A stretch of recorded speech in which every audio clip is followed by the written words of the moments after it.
Hello again, and welcome back to Cat's Couch. I'm your returning host, Zachary Beeler, and we have a great show for you today. But let's go over some things that have been going on this past few weeks.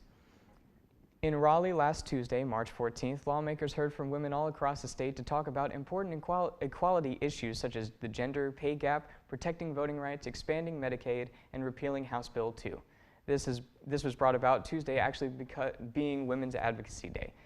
A North Iredell teacher, Miss Lindsay Huth, brought a class of hers to the event to teach them about equality in practice and the fight women have to make in order to make that equality a reality.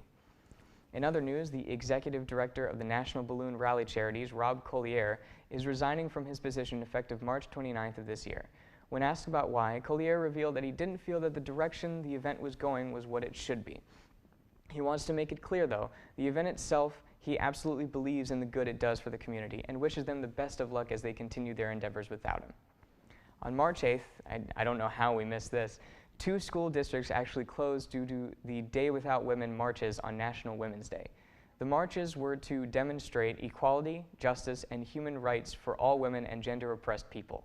The 2 districts, Alexandria Public Schools in Northern Virginia and Chapel Hill Caraboro City Schools in North Carolina, decided to leave this day as an optional teacher workday due to massive amounts of teachers calling in to say they were not coming to school that day to participate in the marches. The APS's 18 schools being closed and the North Carolinian schools leaving around 12,300 students home, many praised the schools for their closing while others criticized how sudden the teacher workday was, and many were concerned about the education some students were missing.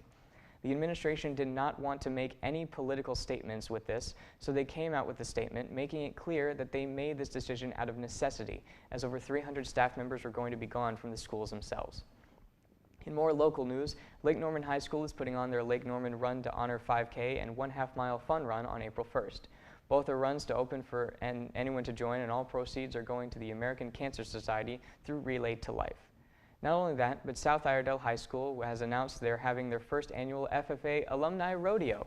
Hosting and producing the event is Lancaster's Barbecue, and the rodeo will be held on April 21st and 22nd at the Iredell County Fairgrounds at 7:30 p.m. each night. Adult tickets will be $10, children 12 and under, and service members will be $7, and children 2 or under are free. Foods and drinks will be provided along with everything you'd expect from a rodeo. We have a wonderful show for you today. Stephanie Pantaleo will be discussing her Gymboree Play and Music, in which she's been helping children development for years. Lisa DeNovo will also be with us, a singer, songwriter, and guitar instructor. She'll be talking about how she became a musician and will even be playing some songs for us this week. And Officer Baker will be discussing with us the safety precautions of getting pulled over and what you should and shouldn't do. We'll see you after these commercial breaks.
I wish we had a PS3. This is whack. Whoa!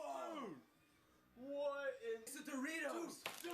Yeah, do it again, do it again, do it again! What should I wish for? New stereo system. I wish for a new stereo system. I wish the girl from 301 was here. Doritos! Yes! So you got any friends?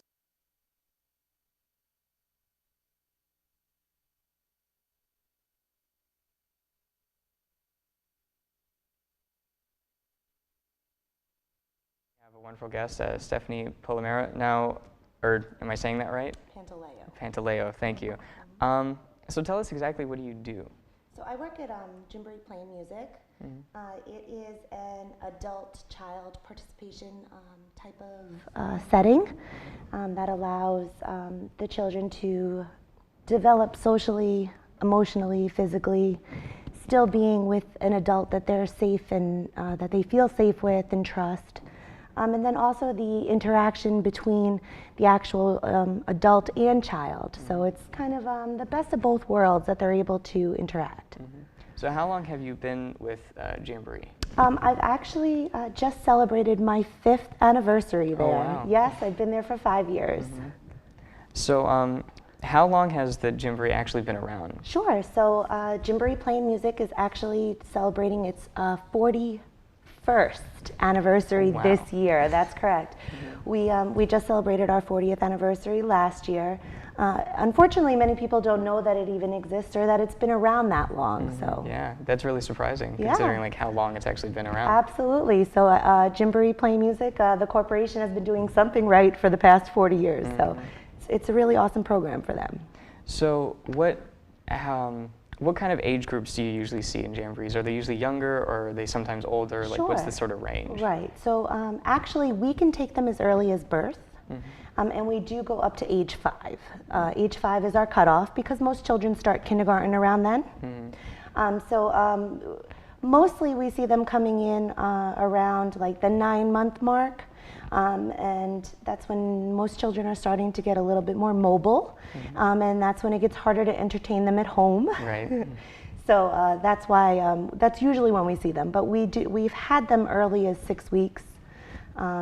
And like I said, age 5 is where we usually max. So what do you normally do with the classes that you have? Like, what exactly do you teach the kids? Right. So we have a curriculum that's set forth by Gymboree, and every 2 weeks our curriculum changes. With the change, we also get to disassemble our gym and reset it, which is a lot of fun because all of our parts are interchangeable, so it never gets old for the children. And each of those lesson plans, if you will, are broken up into our different age brackets or age groups. And each age group, we're working on something new developmentally. So some of them could be as simple as talking about high and low. So those are nice concrete concepts that we try to teach them. And for the older children that week, they might be learning how to pretend they're at the zoo, or pretend to, you know, climb an apple tree, or be at the farm, or something like that. So as the ages build, or as the classes build, developmentally we're building what they can do in the class. So with these classes, do they meet daily, or is it like a weekly sort of thing? Sure. So we do have classes Monday through Saturday, and each of those age groups, like I had said, are broken up. So our classes do meet regularly, and what we typically do is we ask you to pick a class that's age appropriate for your child, that you're going to most regularly attend. So Wednesdays at 9:30 might be that class that's going to be easiest for you to get there. That doesn't mean that week, if you need to change or you're going to be on vacation, your child is sick, anything like that, you can absolutely pop into different classes as your schedule allows you to.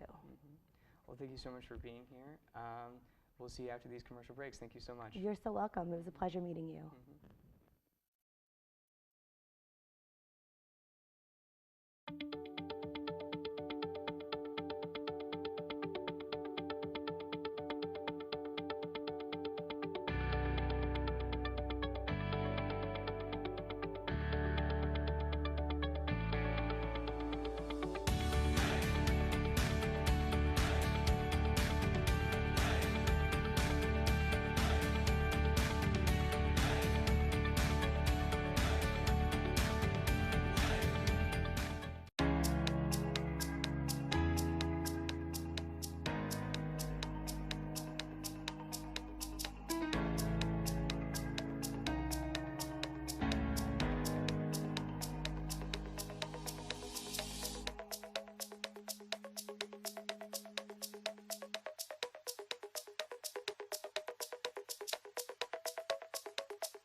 girl that sat next to us at the movies yesterday was so hot. Oh, I know.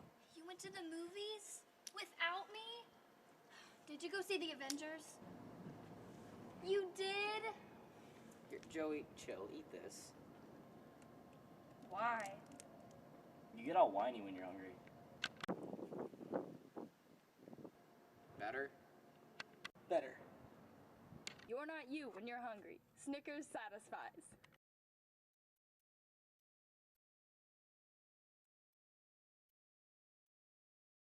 From commercial break, we have a musician actually as our guest, Miss Lisa DeNovo. Is that what I'm saying it right? Yeah, Lisa DeNovo with us. So, how long have you been a musician? I've been singing most of my life, but full-time musician 2 years.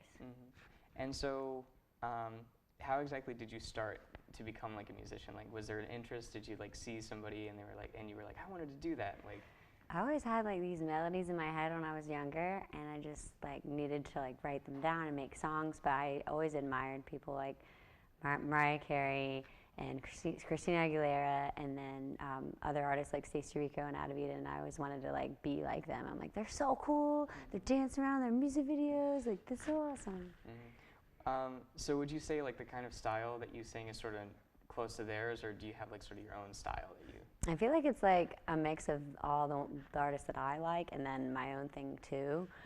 So I call it bubblegum blues for the acoustic music. So it's a mix of like catchy pop, fun music with like that soulful blues music too. Well, sweet. And if I'm reading this right, are you based in Charlotte, North Carolina? Have you always lived there, or did you just sort of travel there just because of like different like opportunities and stuff like that? Yeah, it's surprising, but Charlotte does have a pretty good music scene, and I was excited about that. I grew up in Fort Myers, Florida, and then I ended up moving here when I was 23, and then getting into it with like open mic nights, and then trying to find places I could play, and there's so many bars and venues, it's great. So starting out, was it hard to sort of find a venue, or did you just sort of like walk in like, can I play? And Well, in the beginning it is. You have to send out like 30 emails a day just to get like one response in the beginning. But once you play enough, people say, oh yeah, I heard about you, or I saw your poster here, and then they just, if you reach out, usually you'll find a way in. It's great. So what would you say is like one of your favorite things about singing or songwriting? Like what's the appeal of it all? Well, I just love music. Like, it just means so much to me, and I'm so passionate about it. But it's mostly like the connection between people. It's a different kind of connection, because like you can talk to people, but with music, like you can reach them in a different way that you're not even realizing that you're doing it. So like people like has anybody ever come up to you and said like, oh, your music like really like made me feel something? Has anybody done that? Yeah, and it's really weird when you're singing and you're playing a show and somebody's like, oh, I heard this song before, and it was on my iTunes, and I'm like, what? Like, it just like freaks me out, but it's really cool.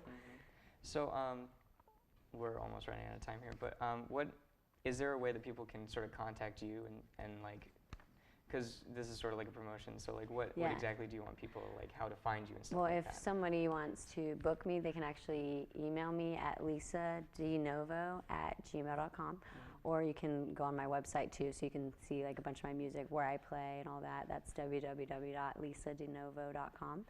And there's always like Facebook, YouTube, Spotify, and iTunes if they just want to like listen to the music too. Well, thank you so much. Lisa will be right back after we talk to Officer Baker, singing some of her songs. Thank you so much. Thank you.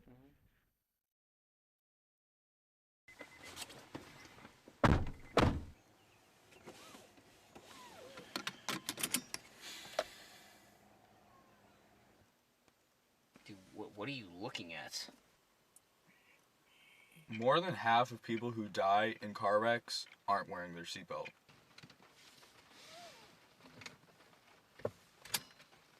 Oh yeah! Yeah!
Welcome back to Cat's Couch. Right now we have our guest, Officer Carrie Baker. Is that what it is? It is. Yes.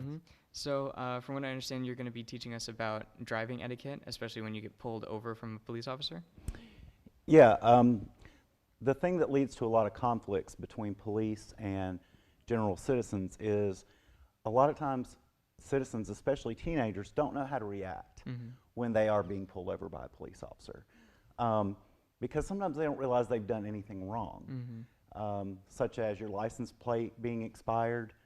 Teenagers may not always know that that has taken place, Right. because the vehicle's in mom and dad's name, or the insurance has lapsed.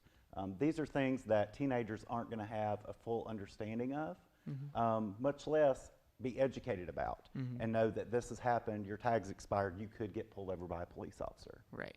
So would you like us to like demonstrate? Sure. Sure. Be happy to.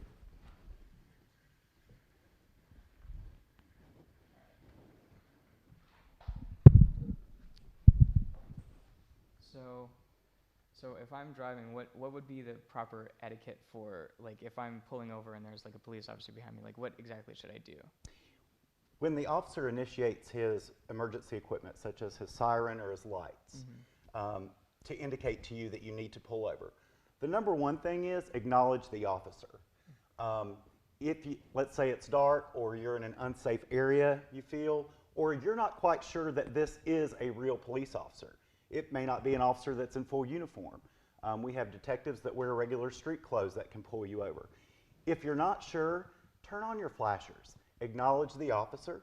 Let the officer know that, hey, I'm aware that you are pulling me over, but I'm trying to find a safe location, a well-lit area or an area on camera. Two, if you are not sure that it is a real police officer that's pulling you over, call 911. Call 911 and say, there's a vehicle behind me that has activated its blue lights. I'm just calling to confirm that this is a real police officer. So let's say that I have pulled you over for a violation such as your tag being expired, and you don't really understand or know why you're being pulled over. The number one thing for you to do is keep your hands on the wheel, even as the officer approaches. Don't make any fast movements towards anything, even though you may be excited, giddy, nervous, anxious, and you start looking for things. Just hold tight. Just wait for the officer to get there. And when the officer says, may I see your license or registration, tell the officer where these items are in your car. Sir, it's in my wallet right here. So that way the officer knows what you're reaching for. Right, yeah, so you shouldn't just like blindly just like reach for your pocket or Correct. like, reach up here. Correct. Let the officer know what you're doing. The big thing is communication. If you communicate with an officer, you're going to be just fine. Number three, don't be argumentative. Don't be combative. You may not agree with the ticket or the actual offense that you have been stopped for. That's fine. That's why you're given a court date at the top of that. That's where you can make your arguments against the ticket, not on the side of the road with the officer. So, have there been any experiences where like you pulled over a teenager and he was like very anxious and you had to try and talk it through with them, or were they just being like argumentative, like you said? No, I've not had many teenagers be argumentative. Most of them are, like you said, anxious, nervous, don't really understand what's happening. And it's key for the officers as well to understand communication's the key. Be patient. Be respectful, and understand where that teenager's coming from. This may be their first ever traffic stop. They're going to be terrified because whether teenagers or regular citizens realize it or not, every confrontation we have in law enforcement is an armed confrontation. And the reason is we're armed. It doesn't necessarily mean that the person that we have pulled over is armed, but every confrontation we have is armed, and that's going to be intimidating to people, and we have to realize that. So, has there ever been like a situation where you did pull somebody over and they were armed and like it was sort of like a dangerous situation in that regard? I've not really had a dangerous situation on a traffic stop. The closest thing that I've come to that is when you walk up to a vehicle and someone hands you their carrying concealed weapons permit. which means that they have a weapon in the vehicle or on their person. Now keep in mind, under North Carolina law, they are required to show me that permit. They have to display that permit to me once I do a traffic stop for the purpose of me knowing that there is a weapon in that vehicle. Now, does that say that everybody's going to have a CCW permit? No. Right. Usually your bad guys are not. And so I have to treat every situation, whether they hand me a CCW or not, as an armed confrontation. And that's for my safety. I want to go home to my friends and my family at the end of the day, and I want the person that I pull over to do the same. Right. And so we've talked about sort of the driver's sort of way to act in a traffic stop. Is there any way that a police officer should react? Is there are things that you see that like you might have to be a little bit angrier about, or like just like, or is it always like try and stay calm and have like the person stay calm? You should always remain professional.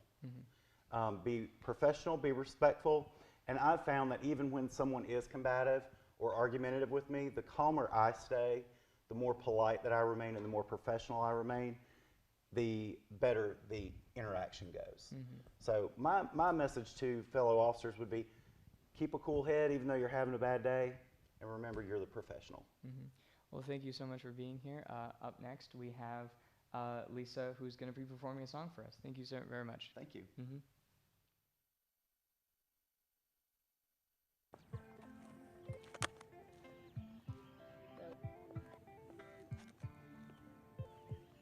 Hey, you dropped your wallet. Oh, thank you.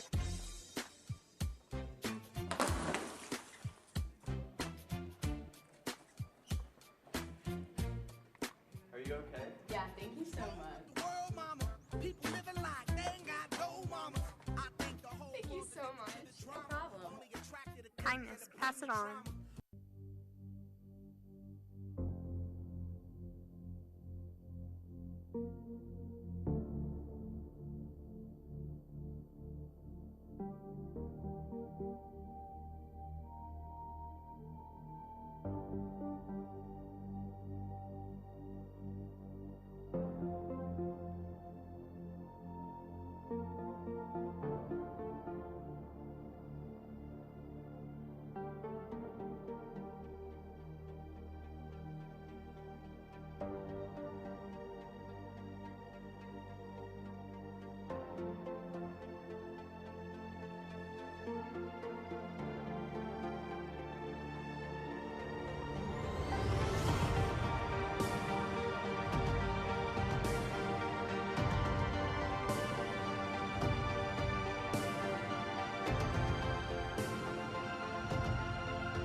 Welcome back to Cat's Couch.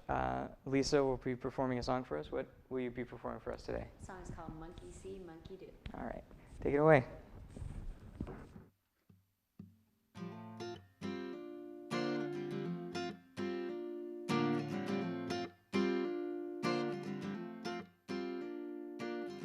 You never wanna be where you are, you always wanna be somewhere else. You're never really happy when you try to be somebody else. They say the grass is greener on the other side. When skies are blue and you only get one life. How much time do you have before you go mad?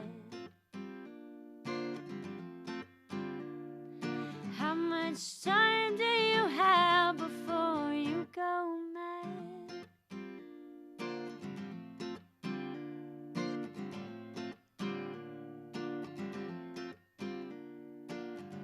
Monkey sees and monkey do. Monkey pets say, start to choose. Make a choice. Use your voice. Be the one that you always wanted to be. Don't go jumping around places you shouldn't be. They say the grass is greener on the other side. When skies are blue and you only get one life, you gotta choose the right life for you. You gotta choose the right life for you.